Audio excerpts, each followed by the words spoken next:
네, 안녕하세요. 무용가 이은선입니다. 저는 발레를 전공해서 지금 무용 현장에서 다양한 활동을 하고 있는데요. 서울 발레 시어터 이사, 그리고 경희대학교, 명지대학교, 그리고 이곳 서울시민대학에서 강의를 하고 있습니다. 오늘 여러분들과 발레에 대한 재미있는 이야기를 해보도록 하겠습니다. 여러분, 발레 하면 어떤 이미지가 떠오르세요? 작은 얼굴, 또 팔다리가 긴 무용수, 진두귀걸이, 그런 우아함. 이러한 이미지는 1830년경 여성 무용수들의 전성시대였던 낭만 발레 시대의 영향에서 만들어진 것입니다. 여러분, 발레는 언제 탄생되었을까요? 1390년경 이태리에서 시작되었습니다. 발레란 이탈리아어 발라레의 어원에서 왔습니다. 노래하고 춤추고 연주한다는 뜻입니다. 발레하면 러시아, 러시아하면 발레, 이렇게 생각하시는 분이 많이 있으신데요. 그것은 대부분 여러분들이 알고 계시는 발레 작품들이 러시아의 고전주의 발레 시대에 만들어진 작품들이기 때문입니다. 백조의 호수, 호두깎이 인형, 잠자는 숲속의 미녀, 돈키호테, 이런 작품들이 그렇고요. 발레는 어린 소녀들이나 특별한 누군가가 추는 것이라고 생각하시겠지만 원래 발레는 남자들이 추던 춤이었습니다. 이때는 자신의 부와 권력을 뽐내는 듯한 그런 사교춤으로 사용되었고요. 춤을 추기에는 거추장스러운 장식과 그리고 멋진 옷을 입고 있었습니다. 프랑스의 루이 14세는 발레를 너무 사랑해서 발레광이라고 불려지기도 하였는데요. 자신이 직접 작품에 출연해서 또 자신의 권위를 뽐내기도 하였습니다.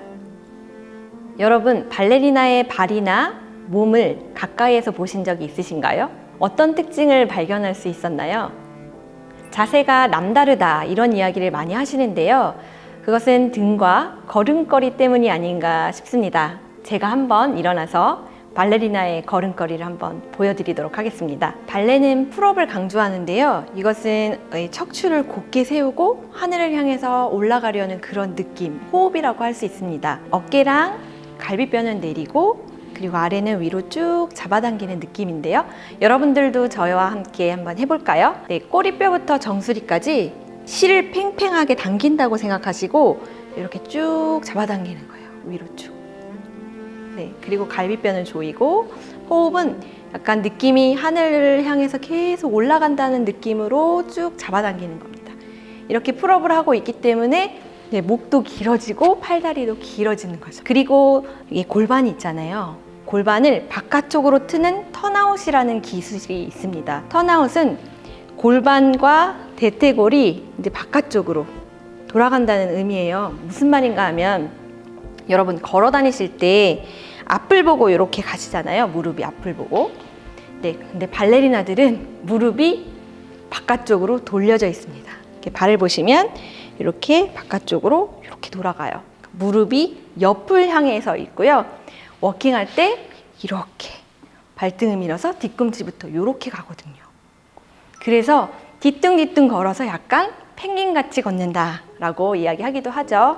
이것은 움직임의 가동 범위를 넓히기 위한 것이고요. 또 중요한 게 이 턴아웃과 함께 발등이라고 할 수 있어요. 그래서 무용수는 발등이 거의 이제 생명인데 긴 선을 보여주기 위해서 이 발등에 고라고 하거든요. 이 고를 내기 위해서 턴아웃과 또 발등의 고, 이런 것들을 훈련하게 됩니다. 그래서 일반 분들보다는 또 무용하는 분들이 자세가 굉장히 곧다, 자세가 예쁘다, 이런 소리를 듣는 것 같습니다. 발레 공연을 보면 많은 무용수들이 출연하는데요. 모두가 발레리나, 발레리노는 아닙니다.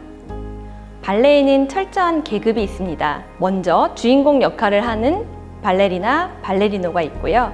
그리고 주인공은 아니지만 비중이 있는 역할을 하는 데미 솔리스트가 있습니다. 그리고 군무진인 꼬르드 발레, 이렇게 세 개로 크게 나눌 수 있는데요. 발레리나는 오페라에 출연하는 프리마돈나처럼 딱 한 명, 주인공에만 붙여지는 호칭입니다. 클래식 발레인 경우 주인공 남녀는 그랑파드데라는 것을 추게 됩니다. 남녀 주인공의 게시 아다지오, 그리고 각각의 솔로 바리에이션, 그리고 마지막으로는 화려한 꼬다, 이렇게 세 파트로 화려한 이인물을 보여준다고 할 수 있는데요. 이런 춤을 추는 분들을 주인공이라고 생각하시면 되겠습니다. 다음으로는 데미솔리스트인데요. 아까 말씀드린 것처럼 주인공은 아니지만 비중 있는 역할을 이야기하는 거예요. 백조의 호수를 예를 들면 빠드트로아나 그리고 두 마리 백조 이런 부분들이라고 할 수 있습니다. 여기서 트로아는 3인물을 뜻하는데요. 2인물은 뚜엣 그리고 4인물은 까뜨르라고 칭합니다. 마지막으로 꼬르드 발레입니다. 국무를 담당하는 무용수들을 뜻하는데요. 꼬르드 발레의 중요한 역할은 정경을 만들어내는 데 있습니다. 예를 들어 백조의 호수의 1막의 궁정신의 남녀들 그리고 2막 호숫가신에서 멋진 정경을 나타내는 그 백조들의 모습을 예를 들 수 있습니다. 질서정연한 움직임과 대형의 변화의 묘미를 느끼실 수 있습니다. 최근 발레는 대중들에게 많은 사랑을 받고 있는데요. 그동안의 발레는 특별한 사람이 하는 춤이라고 생각했지만 워라벨 시대에 직접 발레를 추는 분들이 많이 생겨났습니다. 감상하던 발레에서 춤추는 발레로 변화되기 시작했는데요. 이곳 시민대학에서 강좌를 진행을 했는데 이미 그 강좌를 듣는 분들이 반 이상이 발레를 배우고 계시는 분들이 계셨고요. 또 직접 배우고 싶어서 어디로 가서 수강할 수 있는지 문의하시는 분들이 많이 있었습니다. 최근 방송되었던 나빌레라라는 드라마 여러분 보셨나요? 웹툰 드라마를 원작으로 한 드라마였는데요. 70대 치매를 앓고 있는 할아버지가 발레를 배우고 의욕 없는 20대 발레리노와 서로 소통하는 감동적인 드라마였습니다. 대사 중에 이런 말이 나옵니다. 할아버지, 무용수가 되기에 너무 늦었다는 거 알고 있죠? 아니 근데 발레가 왜 하고 싶어요? 무대에 오르고 싶다는 말 진심이에요? 왜요? 죽기 전에 나도 한 번은 날아오르고 싶어서. 이런 대사가 나오는데요. 저는 그때 정말 감동이 막 몰려오더라고요.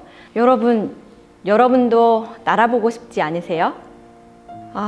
좀 어려운 질문인데요. 저는 클래식 작품뿐만 아니라 창작 작품도 굉장히 좋아합니다. 하나를 선택하라고 하면 너무 어렵지만 그래도 겨울이니 호두깎이 인형이라고 하겠습니다. 고전 발레 3대 작품 중 하나이고요. 백조의 호수에 이어 널리 알려진 작품이기도 합니다. 저희 발레단도 12월 말까지 계속 호두깎이 인형을 진행을 했는데요. 차이콥스키 음악과 화려한 안무가 보여지는 종합선물 세트라고 할 수 있습니다. 특히 군무진들이 보여지는 그 화려한 무대가 특징이라고 할 수 있습니다.